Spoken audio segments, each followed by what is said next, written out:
नमस्कार, मैं हूं धनंजय वैद। आप देख रहे हैं news global 24। Karakat Lok Sabha seat से निर्दलीय प्रत्याशी के रूप में सामाजिक युवा कार्यकर्ता इंद्र राज ने ठोकी ताल। 8 मई को करेंगे नामांकन। देखिए ये रिपोर्ट।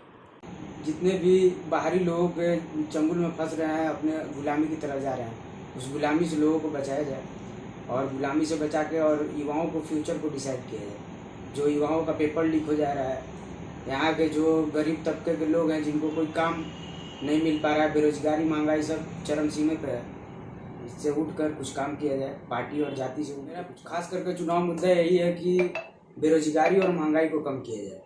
बेरोजगारी और महंगाई चरम सीमा पे है और भ्रष्टाचार तो इतने चरम सीमा पे है कि इसका कोई इलाज नहीं है। देखिए, आप देख रहे हैं हर स्टेट में पेपर लीक होता है। कोई ऐसा स्टेट नहीं है जहाँ कि पेपर लीक नहीं होता है। ये पेपर लीक होना ये युवाओं के लिए सबसे बड़ा समस्या है। क्या लगता है आपके आगे आने से ये सब सारी कुरीतियाँ मिट जाएंगी?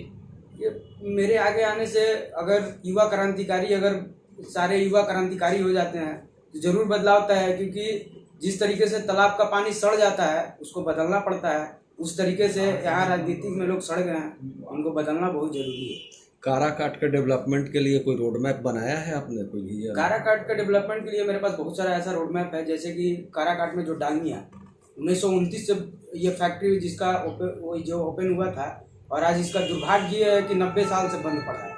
और मैं काराकाट में सबसे पहले मैं फैक्ट्री लगाने का काम करूंगा, जिससे कि ये युवाओं को और मजदूरों को काम मिल सके।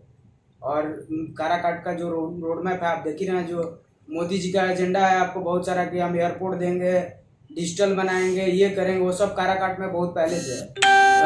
1930 में यहाँ पे छोटी लाइन चली करती थी। उस टाइम मात्र 2 जगह ही छोटी लाइन चला करता था, एक डालमिया नगर में और दूसरा आपको बेंगलोर में। आज बेंगलोर देख लीजिए कहाँ है और डालमिया कहाँ है। आप जिस मिशन को लेके आगे बढ़ रहे हैं तो क्या उम्मीद लग रहा है किसका किसका साथ मिलेगा?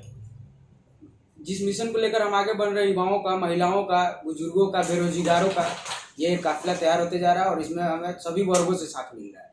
क्या लगता है आपको?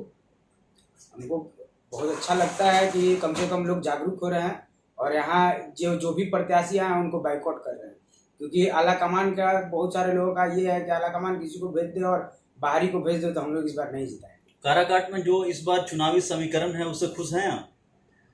कोई ऐसा समीकरण यहाँ नहीं बन रहा है लोगों का जिससे कि हम लोग को खुशी होगा। हम लोग को खुशी इसी में है कि समीकरण युवाओं का बनाया जाए। समीकरण जब तक युवाओं का नहीं होगा, जो ये सिर्फ 70 साल और 75 साल वाले राजनीति करेंगे तो फिर युवा को खुशहाल कब होगा?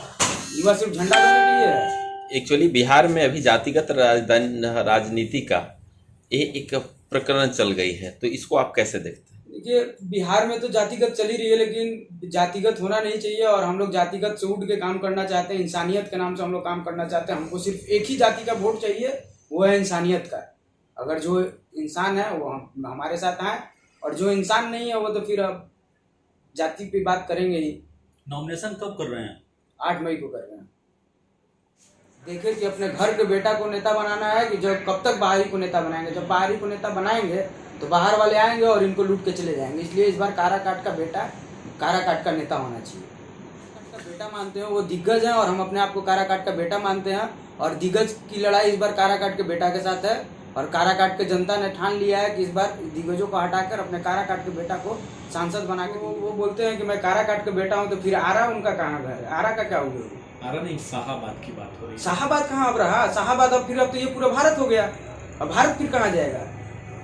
अब हम कहेंगे कि हम बिहार के भी हैं और झारखंड के भी हैं। काराकाट का असली बेटा कौन होगा? दोनों काराकाट का तो बेटा असली अब भी जान रहे हैं कि कौन है और हम भी जान रहे हैं कौन है। अब आरा आ जाए और बोले कि हम काराकाट के बेटा है, तो ऐसे नहीं ना हो सकता है। ये पूछता है कि काराकाट का बेटा कौन है। आपने देखा, अगर आवारा लोग आएंगे तो आपको पता है ना कि यहाँ पे केस और मुकदमे दर्ज होने स्टार्ट हो जाएंगे। ऐसा थोड़ी है कि हम लोग पे भी कोई केस का बेटा हूँ, ये मुझे पता है। अब कुछ लोग अगर जबरदस्ती कहेंगे मैं काराकाट का बेटा हूँ तो वो तो फिर आप लोग खुद डिसाइड करेंगे कि काराकाट का कौन।